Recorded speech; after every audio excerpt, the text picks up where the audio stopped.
What's up, guys? It's me, the AO Lead Double X, here to give you my favorite matches of August from each individual brand wrestling promotion. But August was awesome.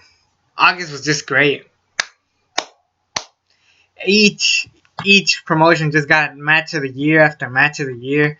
Uh, it was just incredible for them. And sadly, no Lucha Underground, but I'm pretty sure if Lucha Underground was around, they could have killed it too. But no, there's no Lucha Underground until September, which is now. So next week we'll start again with Lucha Underground. Either that or in 2 weeks, I believe. But anyways, let me just say this. Since Lucha Underground ain't here, I'm going to have WCW. Promotion that is from WWE. You could even say it's part of NXT. But even this has been killing NXT by far. Easily this has been better than NXT. In the beginning, I wasn't a big fan of it. I was glad that Kota Ibushi was there. I was glad that Cedric Alexander was there. And sure enough, they had the best match of August for CWC, the Cruiserweight Classic. It was such an incredible match. Two of my favorite cruiserweights right now, and then they just killed it. And Kota Ibushi advances, and it was sad to see Cedric Alexander go, but Triple H signed him in. He's gonna give him a contract, so don't worry about Cedric Alexander, but he's gonna be killing it. Some other matches were good. Johnny Gargano and Tommaso Ciampa was the obvious one. Brian Kendrick and Kota Ibushi had a great match yesterday. Let's see. Zavre Cole Jr., I think it was. He had a great match with Johnny Gargano, I want to say. So CWC, the Cruiserweight Classic, is doing really good, so give him props for that. I didn't do What Culture Pro Wrestling. The reason why I did it last month because of the fact that ROH didn't have really anything to stand out, but I'll talk about ROH later because even they had a great match this month. But let's kick it off like we usually do with WWE. Yes, SummerSlam was this month. It was a mediocre SummerSlam at most. We didn't have anything great, but we had a great Fatal 4-Way match on Raw when Kevin Owens is the Universal Champion, as well as at SummerSlam with Finn and Seth. A lot of Sami Zayn, Seth Rollins matches were around, which were okay. Dean and Dolph was whatever you guys want to say it was from SummerSlam, but eventually AJ Styles and Dolph Ziggler had an even better match than that. But by far, the best match for WWE is from SummerSlam. John Cena, AJ Styles, the biggest name of WWE, the biggest name of TNA. They clash. They have an amazing match. And it does feel like it was the first time you've seen it, but no, the first one was at Money in the Bank. So it did kind of kill the you know what I'm saying? Like, it kind of killed it for me, but it was still phenomenal. No pun intended, but damn.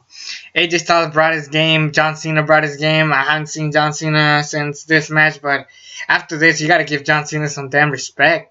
I mean, the fact that he put over AJ Styles clean this time. So AJ Styles has 2 wins over AJ Styles. I'm hoping that if they do have a third match, AJ Styles still wins. That way it shows that he could be the next face of the company. Think about it. No one likes Roman Reigns that much. Seth Rollins is a heel, so he can't get over. Finn Balor is injured. Kevin Owens is a heel still. So really, all you got is AJ Styles, and I know he's a heel, but eventually you could work him as a face. Pretty sure Dean Ambrose could also be the face of WWE. But I know we need some people that people really admire, and AJ Styles is definitely the guy, as he would say. Beat up John Cena. But yeah, so that definitely stole the show for SummerSlam. But the night before, we had NXT TakeOver Brooklyn 2.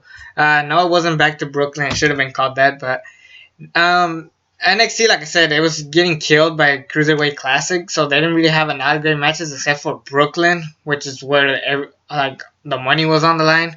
Austin and No Way Jose had an okay match. Bobby Roode and Cien Almas was whatever. Ember Moon had a sick debut. Asuka and Bayley had a good rematch. Actually, rewatching it, I think that the first one was better than this one. Shinsuke and Joe, I liked it a lot more now than I did in my review. So there's that, but no doubt in my mind, you guys already knew what it was going to be. The tag team match between Blake and Murphy, Johnny Gargano, and Tommaso Ciampa. These guys definitely know how to be tag teams for sure, and it told a story of maybe. Well, for starters, the team is called Do It Yourself, so you could tell that Johnny Gargano and Tommaso Ciampa weren't gonna be friends. So I can tell that these guys are gonna have a rematch, and if that's gonna lead to the feud between Johnny Gargano and Tommaso Ciampa, then that I'm down for that in NXT. Maybe the last NXT special, which I believe is NXT Takeover Japan. So I'm excited for that. No wonder. Obviously, they would give Shinsuke the title. And now that I think about it, Shinsuke should have won at that show. But unless they're planning to do something with Hideo Itami, since he's not going to face Austin Aries anymore because he got injured. And how great was it to see the GTS back? Even though I wanted the GTS to debut the day he wins the championship. But I'm still happy that it happened. So that's just great. Now we move on to ROH. Yes, I can finally talk about this. Jay Lethal and Adam Cole definitely destroyed it. Jay Briscoe and Moose, I believe it was, they had another great match, but Jay Lethal finally lost the championship to Adam Cole. I've been saying that it should have been Kyle O'Reilly, but after watching this match, I changed my mind. Adam Cole is going to be a big star in ROH. He's probably going to be the hottest thing going on right now. And definitely he's just going to be killing it, because that's what he does. I mean, and give huge respect to Jay Lethal. He's held that championship for more than a year. It's gotta just show that the guy is definitely talented. He's taking on AJ Styles, Kyle O'Reilly, Bobby Fish, Roderick Strong, Jay Briscoe. I mean, the list could go on and on and on, but holy shit. This guy's definitely huge respect, and now Adam Cole's gonna take over. So I'm excited to see where this story goes. Like I said, Adam Page, my bad, not Moose, took on Jay Briscoe. I just searched it up right here. Also, Kazuchika Okada and Dayton Castle was good. Katsuyori Shibata versus Silla Young was another good match. If they're gonna bring New Japan Pro Wrestling guys to ROH, do it once in a while. Don't do it all the time. Then it just kind of kills it. Because New Japan Pro Wrestling could definitely stand out on its own. And sure enough, that happened with the G1 Climax tournament. Now we move on to New Japan Pro Wrestling. We had a lot of great matches. I actually liked last year's tournament a lot more. I don't know why, but definitely I still enjoyed this one. Don't get me wrong, but I don't know. G1 Climax tournament last year was good. Maybe because we had Shinsuke and AJ. But this time, two guys who I'll talk about later definitely stole the show. But we had Kazuchika Okada versus Hiroshi Tanahashi, which was a good match. Sadly, it ended in a time limit draw. And these guys definitely have good chemistry. Hiroko Goto and Kenny Omega, where Kenny Omega finally won the G1 Climax tournament. Who could forget about that one? Tomohiro Ishii versus Kazuchika Okada. Also, his match with Tanahashi was also great. I'm trying to think of some other ones that came off. There was a lot of great ones for the G1 Climax tournament. Also some mediocre ones, but no doubt, Tetsuya Naito, Kenny Omega stole the show. After Shinsuke and AJ moved to WWE, they needed some new starts, and they definitely got the two best stars out there with Kenny Omega and Tetsuya Naito. They finally pushed these guys to the limit, and these guys just killed it. They had one of my favorite matches of the year, the 5-star classic. Almost all of these matches were 5-star. I gave majority of them 4.5, but damn, August was really good.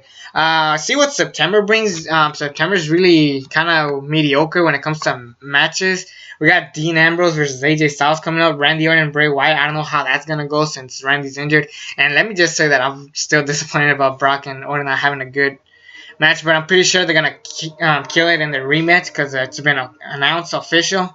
The tag team tournament could go good. I'm praying for American Alpha to win. Kevin Owens, I don't know what he's going to do with the Universal Championship. Also, ROH All-Star Extravaganza 8 is coming to town. And also, it's going to be the end of the Cruiserweight Championship Classic. And, oh my god, I almost forgot. The Lucha Underground Season 3 is coming down. And it's going to be awesome. September, I mean, pretty sure the most exciting thing is the ending of the Cruiserweight Classic and the beginning of Lucha Underground Season 3. Aside from that, it's kind of be this or that depending on how it goes. I still think that we can still get some good matches. Maybe not quite match of the year contenders, but I'm hoping for the best for September. Anyways, it's me, the AOLE Double X. Subscribe to this channel if you haven't already. Check out all the cool shit down below. And until then, I'm out.